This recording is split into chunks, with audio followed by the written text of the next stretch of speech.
상견례부터 시작해서 결혼 준비가 일사천리로 진행되었어요. 연애 6개월 만에 결혼 날짜도 잡고 청첩장도 나오고 결혼 준비가 한창이던 무렵 뺑소니 교통사고로 아버지께서 돌아가셨어요. 아버지의 사업도 바로 내리막길로 들어섰고 그로 인해 빚독촉을 당하게 되었습니다. 평생을 주부로만 살아온 저희 어머니는 어쩔 줄 몰라 하셨고 저 또한 이렇게 빨리 아버지를 잃게 되리라고는 생각지 못했었기 때문에 손쓸 틈도 없이 다 잃었어요. 제 인생이 이렇게 흔들리고 있을 때 제 약혼자는 공기업의 연구원으로 입사를 했어요. 내가 사랑하는 사람이 잘 되는 모습을 보니 누구보다 기뻤고 의지가 됐어요. 그러던 와중에 갑작스러운 시어머니의 호출로 저는 시어머니와 따로 만나게 되었어요. 시어머니께 집안 사정을 솔직히 말씀드렸어요. 시어머니는 괜찮다 하시면서도 이제 자기 아들이 좋은 곳에 취직을 하니 주변의 기대도 크고 보는 눈도 많아졌다며 신경 좀 쓰라고 하시더군요. 그러면서 예단 목록에 적힌 봉투를 건네주셨어요. 씁쓸하더라고요. 집에 돌아와 친정 엄마와 함께 예단 목록을 확인해보니 고급 외제차에 예단비만 3억을 요구하더라고요. 그러면서 강남 아파트 한 채 값은 어렵더라도 반반은 부담했으면 좋겠다는 당부의 말씀까지. 제 여동생은 이 결혼 깨자는 거 아니냐며 어이없어하고 화를 내더군요. 결혼할 생각이 없는 것 같다면서요. 저는 다음날 약혼자를 만나 시어머니가 주신 예단 목록을 보여주며 이거 자기도 알고 있었냐고 물었어요. 그러자 약혼자는 어머니가 예단으로 이렇게 해오라고 하셨어? 그렇구나. 근데 다들 이 정도는 하지 않아? 라며 갈등 없이 준비했으면 좋겠다고 자리를 피하더군요. 그날 이후로 약혼자와는 연락하기가 점점 어려워졌어요. 항상 제가 회사에 찾아가고 연락하고 그랬죠. 왜 연락하기가 이렇게 힘드냐고 하면 매번 약혼자는 진급한 지 얼마 안 돼서 그런 건데 이해를 왜 못해주냐고 짜증을 내더군요. 그러던 어느 날 우연히 친정 엄마가 여기저기 전화를 걸어 돈을 빌려보려고 하시는 걸 듣게 되었어요. 제 예단을 어떻게든 해주고 싶으셨던 거죠. 그렇지만 엄마의 그런 모습을 보니 차마 더 이상 이 결혼을 하겠다고 우길 수가 없었어요. 그래서 시어머니를 만나 이 결혼은 어려울 것 같다고 말씀드렸어요. 그러자 시어머니는 그렇다면 어쩔 수 없지 않니? 그래도 청첩장 돌리기 전에 말해줘서 고맙다며 자리를 일어나시더군요. 조금의 아쉬움도 보이시지 않는 시어머니를 보니 이게 시어머니가 원하시던 거라는 걸 알 수 있었어요. 그날 밤 엄마에게 나 이 결혼 안 한다고 했으니까 돈 안 빌려도 된다고 하자 엄마는 돈은 어떻게든 해볼 테니 걱정 말고 결혼하라고 하시는 거예요. 저는 이제 더 이상 돈이 문제가 아니라고 더 매달리면 우리만 불쌍해진다고 소리치고 말았습니다. 그렇게 며칠을 방에서 혼자 미친 사람처럼 멍했다 울었다를 반복한 것 같아요. 야속하게도 제 약혼자는 미안하다는 카톡 한 번 남기고 더 이상 연락조차 없더군요. 그러다 저는 병원에 결국 실려가고 말았습니다. 이런 모습을 다 지켜본 제 여동생은 분을 삭히지 못하고 제 약혼자에게 전화를 해서 제가 지금 병원에 실려갔다고 이거 전부 다 인터넷에 올려서 얼굴 못 들고 다니게 해줄 거라고 했다더군요. 그래서인지 제 약혼자가 제 병원에 왔어요. 어쩔 수 없이 온 것 같은 그의 모습이 실망스러웠지만 그래도 그를 놓을 수가 없더군요. 그리고 이런 저를 다 지켜본 어머니는 그날 이후로 돌아가신 아빠가 남긴 유일한 재산인 집을 팔았습니다. 엄마는 저에게 집 팔아서 네 예단해줄게. 가서 행복하게 살아. 엄마는 그거면 된다고 말씀하시고 저는 엄마에게 이 결혼 안 하겠다고 말 못해서 미안하다며 그날 우리 둘 서로를 끌어안고 한참을 울었네요. 그렇게 퇴원과 동시에 저와 약혼자의 결혼 준비가 다시 시작되었어요. 시어머니는 떨떠름해 하시는 게 눈에 너무 보였고 여전히 약혼자와 연락은 어려웠지만 그래도 여차저차 결혼식을 올렸네요. 신혼여행 이후 더 황당한 일들이 시작되더군요. 신혼여행에 다녀온 그날 밤, 시어머니께 인사를 드리고 방에 들어가 쉬려고 하는데 시어머니가 저에게 홀어머니랑 같이 살면서 신혼부부가 한 방에서 사는 건 예의가 아니라는 말도 안 되는 소리를 하시면서 각방을 쓰라고 하시더군요. 저는 어이없는 표정으로 남편을 쳐다봤는데 남편도 어머니 말씀도 일리가 있다며 본인 방으로 홀랑 들어가 버려 우리는 졸지에 각방을 쓰게 되었습니다. 게다가 시어머니께선 저에게 청소와 요리, 모든 집안일을 요구하셨어요. 여자가 집을 깨끗이 해놔야 남자가 밖에서 승승장구를 할 수 있다는 주장을 하시면서 말이죠. 저는 더 이상 이 결혼에 어떤 말도 나오는 걸 원치 않았기 때문에 최대한 어머님이 요구하시는 모든 걸 해내려고 죽기 살기로 노력했어요. 하루 종일 노예처럼 일만 했네요. 어머님은 그 흔한 로봇 청소기도 쓰지 못하게 하셨고 걸레질과 설거지도 꼭 제가 제 손으로 해야 직성이 풀리시는 것 같더군요. 그런 와중에도 소중한 아이가 저를 찾아왔습니다. 임신을 했다는 소식을 전하면 남편이 얼마나 좋아할까, 시어머니가 나를 달리 대해주지 않을까, 그런 기대도 들더라고요.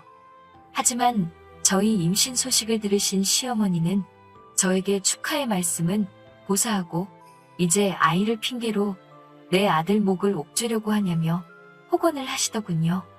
집안일도 전혀 줄지 않았어요. 먹고 싶은 건 고사하고 식사라도 하려고 차리고 있으면 맨날 집에서 먹고 놀기만 한다는 식으로 저를 한심하게 보시더군요. 일부러 저 못 먹게 하려고 냉장고를 텅텅 비우시는 일도 부지기수였어요. 하루는 제가 견디다 못해 어머니, 저도 해올 거 다 해오고 시집왔는데 저한테 왜 이렇게 야속하게 하시냐 하니까 네가 하고 싶어서 해온 건데 뭐하러 그런 생색을 내냐면서 억울하면 다 들고 나가라고 하시더군요. 애도 필요 없다 하시면서요. 이제 와서 친정으로 돌아갈 순 없었어요. 어떻게 한결혼인데 어떻게든 버티고 아이만 낳으면 달라질 거라는 막연한 기대로 버티고 버텼죠. 며칠 뒤 시어머니가 저녁 식사 약속이 있다고 모처럼 집을 비우셨어요. 저도 이런 날 남편이랑 데이트를 해야겠다는 생각에 남편에게 전화를 했어요. 남편은 미안한 목소리로 오늘 야근이라고 하더라고요. 저는 아쉬운 마음이 들었지만 또 한편으로는 안쓰러운 생각이 들어 그럼 저녁만 얼른 근처에서 같이 먹어야겠다는 생각으로 남편 회사로 향했어요. 회사 근처에 거의 다 도착했을 무렵 남편에게 초밥은 어떠냐고 물어보려고 전화를 하는데 순간 건너편 길에 남편과 어떤 여자가 다정하게 팔짱을 끼고 지나가는 걸 봤어요. 저는 순간 이게 무슨 상황인지 파악이 되지 않아서 남편에게 전화를 걸었습니다. 받질 않더라고요. 저는 알 수 없는 예감에 손발을 덜덜 떨며 그 둘을 미행하기 시작했어요. 한 5분 정도 걸어가니 둘이서 분위기 좋아 보이는 레스토랑으로 들어가더군요. 저는 그때만 해도 마음 한구석에서 그래 뭐 회사 일 때문이지 않을까 생각했어요. 그런데 뒤따라간 레스토랑에는 저녁 약속이 있어서 늦는다고 하신 시어머니가 계시더군요. 셋은 이미 여러 번 같이 본 적이 있는 사이 같았어요. 시어머니는 저에겐 한 번도 보여주신 적 없는 밝은 표정으로 그 아가씨의 이름을 다정히 부르며 이야기를 하고 계셨어요. 저는 그 상황을 믿고 싶지 않았지만 그들의 대화를 들으면서 비로소 모든 걸 알게 되었습니다. 그 여자는 남편의 동료이자 내연녀였고 시어머니는 그 내연녀를 마치 며느리 마냥 생각하고 계셨던 거죠. 시어머니는 우리 아들이 너를 먼저 만났어야 하는데 찰거머리 같은 저를 만나서 청춘을 낭비하고 있다며 혀를 차시더군요. 저는 그 길로 집에 돌아왔어요.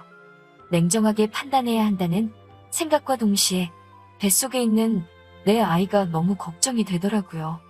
하지만 지나친 스트레스를 견디지 못하고 전 결국 일주일 뒤에 유산을 했습니다.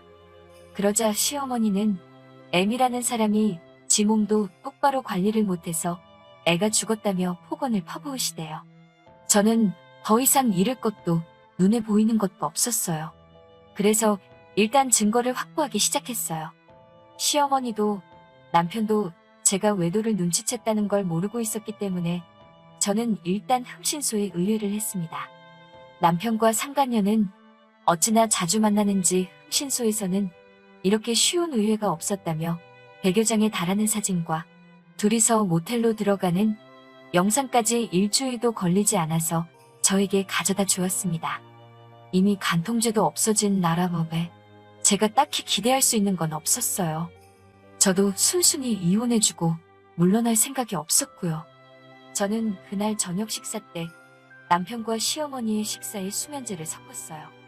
아니나 다를까 둘 다 식사를 마치자마자 몽롱한지 정신을 못 차리고 잠에 들더라고요. 그래서 저는 이때다 싶어 남편과 시어머니 휴대폰에서 그들의 지인들 연락처를 모조리 빼냈어요. 그리고 어머님이 보관하시던 집 문서를 챙겨서 도망쳤어요. 그리고 그날 저녁 그 집을 나와 호텔에 가서 방을 잡았어요. 그리고 남편의 연락처를 보고 남편의 가까운 친구 몇몇과 상간녀에게 두 년놈의 사진을 뿌렸습니다. 시어머니, 지인분들 몇몇에게도 그 사진을 뿌렸지요. 그 다음날 아주 제 전화기에 불이 난 것처럼 난리가 났더군요. 남편과 시어머니가 번갈아가며 저한테 미친 듯이 전화를 하고 문자를 보내고 화를 냈다가 빌다가 아주 난리도 아니대요. 그래서 저는 남편한테 자꾸 이러면 이번에는 당신 직장 동료들한테 뿌릴 거라고 나 건들지 말라고 경고한 뒤 시어머니한테 전화를 했어요. 시어머니께는 집 그거 내 명의로 해달라고, 그렇지 않으면 이 사진들을 당신 아들 회사 홈페이지에 올려서 아들 출세길 다 막을 거라고 소리소리 질렀습니다. 저희 시어머니 아주 아들 출세를 위해서라면 목숨도 내놓으실 양반이거든요. 역시나 약발이 들더라고요. 그 길로 호텔 카페로 오셔서는 벌벌벌 떨며 도장을 찍어주시던걸요. 그렇게 그 강남 아파트는 제 것이 되었습니다. 그렇게 집에 다시 돌아오니 남편이 자기 화를 못 이겨 집에서 씩씩대고 있더군요. 시어머니도 아들이 옆에 있어서 그런가 다시 기세가 등등하고. 근데 저는 더 이상 무서울 게 없었거든요. 그래서 제가 남편한테 나는 이혼할 생각 없다. 그리고 이 집도 당신만 제 정신 차리면 내가 공동명의로 해줄 수 있다고 말했어요. 매사 계산하기를 좋아하는 그 인간은 제 말에 혹해서는 그럼 알겠다. 그 여자랑 헤어질 테니까 자기를 다시 한번 믿어달라고 하더라고요. 남편이 출근하고 나면 이제 전세가 역전이 되었어요. 제가 하던 일들을 다 시어머니께 맡겼죠. 어차피 저랑 남편이 결혼하기 전에는 시어머니가 하시던 일이 큰 일도 아니지 않나요? 저는 임신한 상태에서도 했는걸요?